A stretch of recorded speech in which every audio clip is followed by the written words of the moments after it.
Welcome top news today.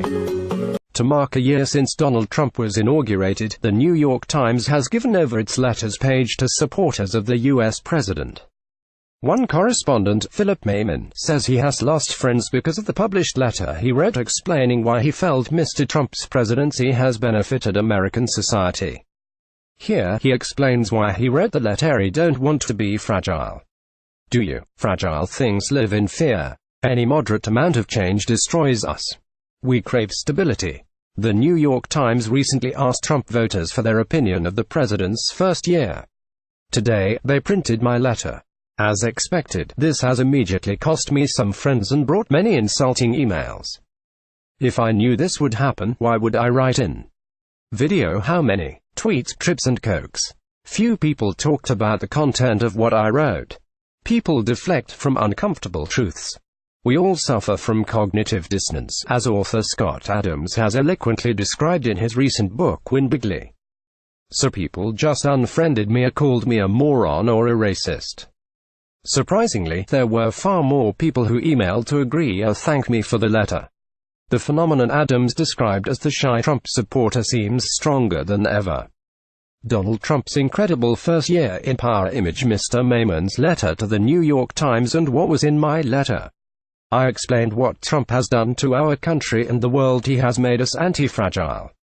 Anti-fragile is scholar Nassim Nicholas Taleb's term for things that benefit from disorder.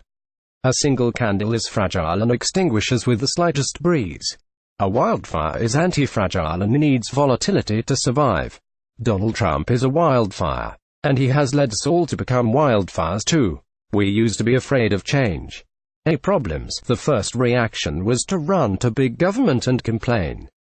Big government regimes like communism and Nazism are fragile. It is like farming. For a while, things seem fine. Your government appears stable, even growing, but it is hiding the real danger. It's only a matter of time before a single rare event like a flood or an earthquake destroys everything. Has Trump followed through on his promises? Image. Americans no longer fear change but welcome it because of Trump, says Mr. Maymin. Our banking system was like that. Subprime mortgages seemed safe for a long time until the true volatility came out and caused massive damage. Our banking system still needs to be fixed. Smaller government regimes like capitalism and libertarianism are anti-fragile. It is like hunting. We don't know when, but we know big, good things will come. And the more the animals run around, the better.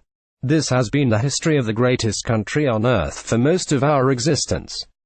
But the Bush-Clinton-Bush-Obama years of big government made us very fragile. Trump has single-handedly reversed all that. We no longer run crying to government with our problems. We solve them ourselves. We no longer fear change. We welcome it. Opinion. Half of America hates Trump's guts. Videos. OGB. Half of voters hate Trump's guts. A year ago, I don't know if I would have had the strength to write a letter that could alienate me from half of my friends, just to get the truth out. I'd like to think I would have, but maybe I was too fragile. Now, I'm not. And am not alone. For example, the Me Too movement is one of the most inspiring and courageous things ever. Could part of the reason for its success be the environment of anti-fragility that the president has created? We are all anti-fragile now, thanks to Donald Trump.